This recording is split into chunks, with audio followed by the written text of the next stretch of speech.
کا میرا موضوع ہے راستے کے آداب۔ راستے انسان کی سہولت کے لیے بنتے ہیں۔ اگر سب لوگ ان کے بارے میں اپنی ذمہ داری کو قبول نہ کریں تو راستوں سے گزرنا محال ہو جائے۔ اسلام نے راستوں کو جو آداب مقرر کیے ہیں، اس کی بنیاد یہ ہے کہ لوگوں کو اذیت سے دور کیا جائے۔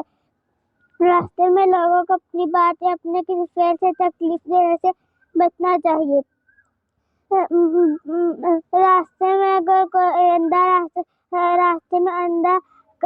میں کوئی بھٹکے ہوئے کو دیکھے اسے راستہ بتانا چاہیے۔ راستے کے قوانین کی مخالفت نہیں کرنی چاہیے اور راستے بند نہیں کرنے چاہیے۔